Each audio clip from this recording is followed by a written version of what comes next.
I say chug along toward that nomination, but experts say Donald Trump could face some troubles with large suburbs where voters tend to be wealthier and have higher educations. In fact, if you consider suburban counties in Ohio, Virginia, Iowa, and North Carolina to be key for the November elections, so far, what we've seen really has not helped him up to this point. Rejoining me now, we've got Steve Rogers, Rebecca Berg, Tammy Bruce, and Jillian Melcher. Rebecca, maybe it's early to, and presumptuous to even talk about the general election, but a lot of people are saying we talk swing states. If you look at what happened in certain places, neighborhoods in Ohio, Virginia, it could swing toward Hillary. What do you make of it?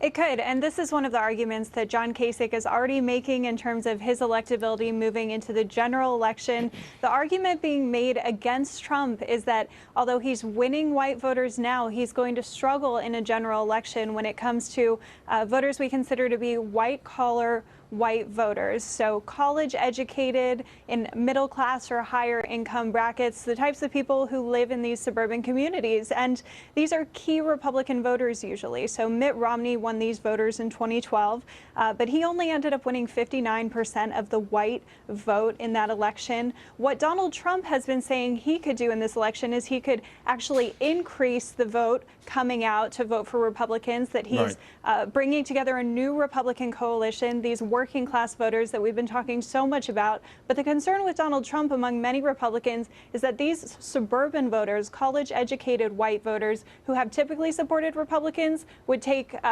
really give the party a second look if Donald Trump is the nominee. I guess that's a little different, guys, than the never Trump crowd. But if you had to pick a weakness amongst for Donald Trump, this would be the area so far. But would it be enough to offset, Tammy, all of the independents and the would-be Reagan Democrats that are jumping on the bandwagon? Look, we've already, this is not guesswork. We've already seen that happen for him. We've also seen evangelicals vote for him.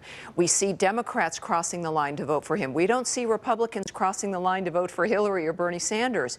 There's a very unique dynamic here, but everyone wants to make their best argument. At this point also, look, Donald Trump has not gotten a majority in any of the states he's won. Wisconsin is going to be the first state that Ted Cruz is running in since he's gotten some big endorsements, and we expect Scott Walker to endorse him as well. So this is going to be very, very telling. But I think the general election argument that Donald Trump isn't going to be able to win, I think, is really bogus, considering what's alone the 5 to 7 million more people who voted in our primaries alone. But I think a lot of them are people voting against Donald Trump. No, and you see with Hillary Clinton, with Bernie Sanders. Bernie Sanders is beating him in the general election polls by 17 points. You've got Hillary Clinton by 11 points.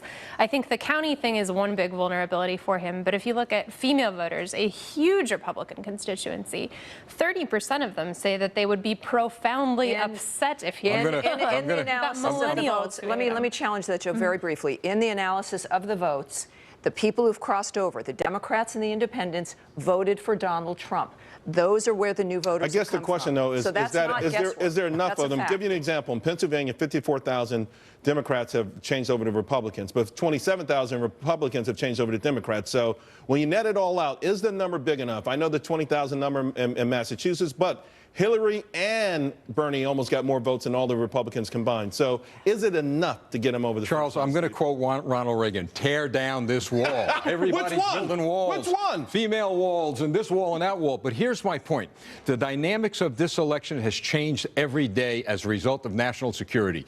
The people in suburbia are just as concerned about their safety and the safety of their children as everyone else around the country. And they know, and they have to know and believe that what Donald Trump has been saying all along about national security is unfolding right before our eyes. Jillian, what do you make of that? Every time there is a terror incident, Donald Trump's numbers go up. He does surge a little bit up, but I think we're looking at somebody who, on the whole, is terrible at foreign policy. I mean, this is a guy who didn't know that China was saying this, but do people believe it? I guess that's the point. No, they don't. And to say he's terrible at foreign policy, Julian, he's talking about the refugees, 100,000 more the president wants to bring in. Well, they brought them in Germany, they brought them in France, they brought them in Belgium, and they're taking those countries out. San Bernardino aside, with the refugee issue in the U.S., it's been mostly domestic terrorists. I think you've seen that in Europe, too. That's a side issue. I understand that I am on the other side of how most Americans think. Well, the wrong side, but we'll let you go. Let's leave it there, guys. We'll come back and